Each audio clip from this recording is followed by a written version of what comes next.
full fade, seeking gates through timelines we've all prayed. Let's fix the past, trade it now to see smiling faces. This hope, heart of chaos cannot take, paradoxes must break. This is the path I... What's up my peeps, how's it going? So today I'm doing a new series for Shin Megami Tensei DX2 Liberation. So it's going to be 5-star profiles. So basically the gist of it is we're going to get the 5 different 5-star demons and angels in the game that I've got so far, and we're going to do profiles on them, and I'm going to split into 5 different sections so we can learn about them. So the first section will be lore, so we'll read the details about the SMT lore and then real life mythology, etc.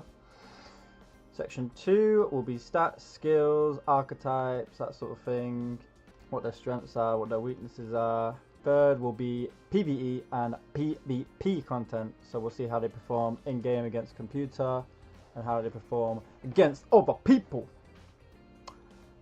4 will be basically other people's ratings of them, what other people think.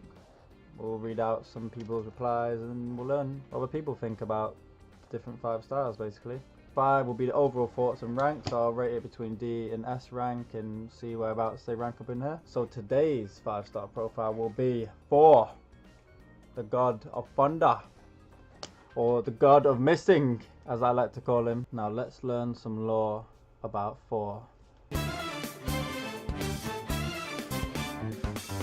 The Norse God of Thunder, later known as the God of Agriculture, he was worshipped mostly by farmers.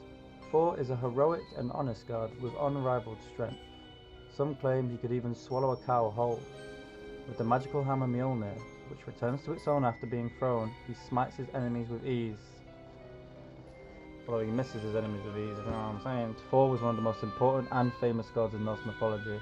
He's a son of Odin and Fjorgyn, the earth goddess. Thor was considered the storm weather god of the sky, thunder, and also a fertility god. His wife was Sif, a goddess also linked to fertility. He had a red beard and eyes, he was huge in size.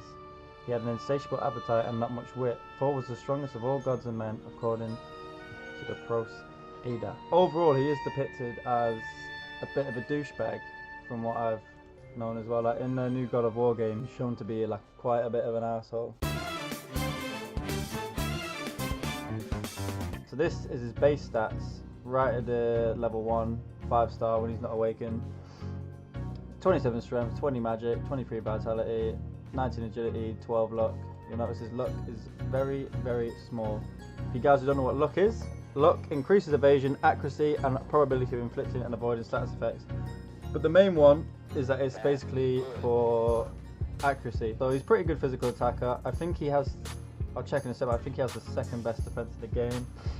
He is resistant to physical, nulls fire, drains thunder, obviously, because he's a god of thunder. Kind of weird if he didn't. Weak to force and resistant to light. Now let's look at his base skills. So normal skills he'll always have is Megaton Raid, which is a pretty good move, 180 physical damage straight up, just a big ass move. Charge, Mjolnir, which is a move exclusive to Thor, which is okay. It inflicts electric damage 4 to 5 times against random enemies, so you can't actually control where it hits, but it hits 4 to 5 times at a power of 60, which is nice. However, his magic stat, as I'll show you in a minute, it never grows to be that great. And then Maziodyne, which is just AoE electric. Aragami, he'll learn Gigomantula, which is 160 to all people. Protector, he will learn Rebellion. Rebellion, next physical attack will be critical. Not bad. Electric Pierce, this is probably his best one. Most demons' best archetype is purple because this gives them really good abilities. So Electric Pierce, that basically means any electric move he'll do, no matter if they drain, null or resist it, or even repel it, will always go through and hit them, so that's pretty nice. Elementalist, this is the one I have. Repels fire, which is kind of pointless because he already knows it. So overall, most of the archetypes are bad, but the purple one's okay. I go into my party now, I'll show you what my Thor looks like. So this is Thor awakened at level 45 with nothing else. This is just literally level 45, no brands, skills. Let's look at his stats. So his strength is fairly high, 170. That's pretty good. You see, this is where his magic His magic is 124. It's not great. It's not bad, but it's not great. It's somewhere in between. Just doesn't do much. 562 magic attack. It just doesn't do a lot. It doesn't do a lot, as you'll see later. His vitality though, this is where he shines. He takes a hit. He can take hits. Agility, pretty underwhelming, and his luck is probably one of the worst in the game. Now if we go into the compendium, so if we go into the compendium here, you can rate people by physical attack. He's 7th best for physical attack in the entire game. But where he really shines, this is pretty much the only place he shines as well, is physical defense. He is 2nd behind this creepy looking Ashira. She's got 97 base at level 1 and he has 94, so pretty close. I don't think he excels anywhere else. Magic defense maybe? Magic defense, nah, not great. So yeah, physical defense, that's all he's really good for, to be honest. Overall best archetype, as I said, purple psychic for electric pierce would be great. You can make him into sort of a piercing guy, but again, the magic stat is just meh. Brands, I'm not going to go into too much detail on brands for him because, like I said, he's just not the best. He's just more of a tank. You could either increase it and make him more tanky and put on some shield brands, maybe increase his magic defense or HP with life brands, or just go straight in for his strength. But I'll tell you in a minute why he shouldn't use strength. It's because of his luck, and we'll go into that in a minute when we move into PvE/PvP content. We're going to do some PvE first. We're going to test for slimes in the leveling quest on chapter 1 on hell mode.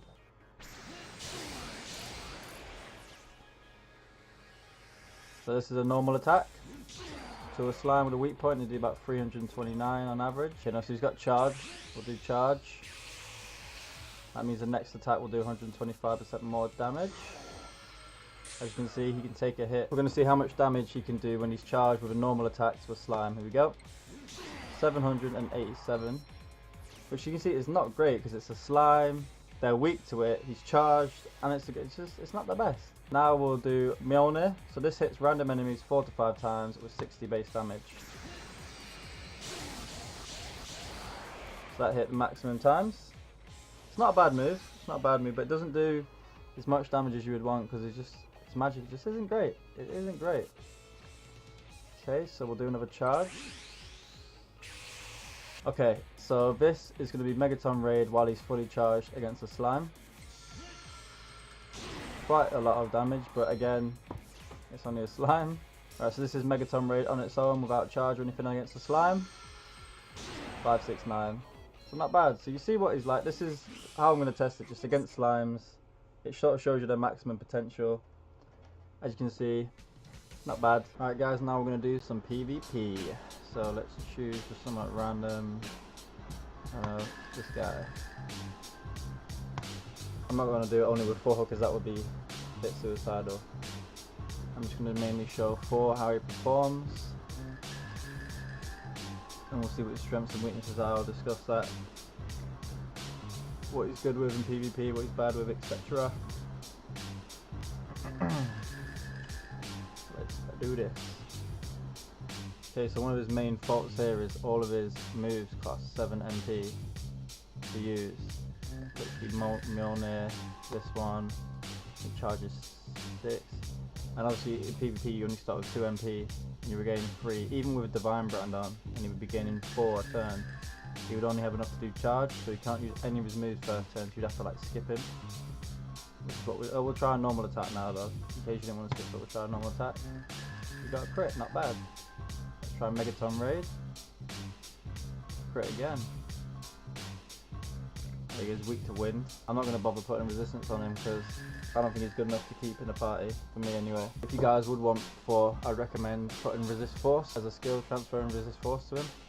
You can get that from Athena. So I think the kind of build you want to run with Thor, if you're going to do PvP, the build I would probably run is, probably would give him Shield Brand, so then he gets 20% resistance to magic damage. Physical defense is pretty good, so you can tank a lot of the moves for you, which is what you want. You want to tank while your other team sort of does damage. You see, took quite a big hit there, and he's down. Okay, so this is our second battle in PvP with Thor. Obviously can't use Megaton Rage, only got 5 MP, so just do a normal attack. 217. This is a unawakened 4-star level 27. It's not the best, and like, it's not got the best defense. There you go. I definitely think you want to just try and make him as tanky as possible. Okay, he's weak to lightning. About 100, so over 100.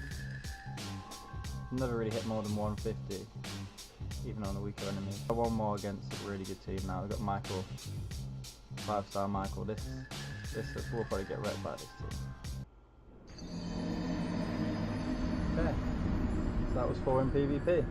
Like I said, build him as a tank. Okay, so for the fourth part of this video, I thought it'd be quite funny to go over what people have said about him.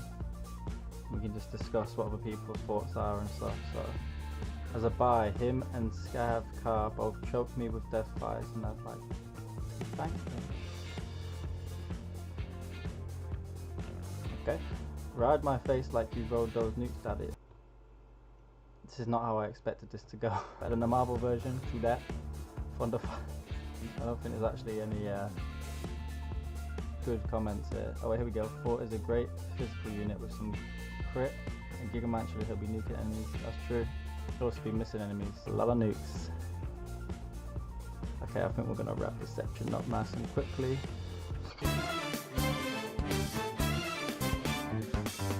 Alright guys, so to conclude, my overall thoughts about Thor is he's literally just fairly strong, a little bit underwhelming magic, and he misses a lot. But he's a tank, he's a good tank, he can take a lot of hits, big HP. I mean, if you like him, get him, but otherwise I would say fuse him for something else. That's what I'm going to do anyway. Do I think you should get him? No, not really. If I probably had to rate him overall, I'm going to give him a B rank. Anyways, that's the end of the video, so I hope you guys all enjoyed. Don't forget to like, comment, subscribe, and if you want to see me stream this game, I stream it quite a lot on Twitch. I'll leave the link in the description, or I'll put it on in a minute. And yeah, follow me on that. I'll see you guys again. Joe Fist.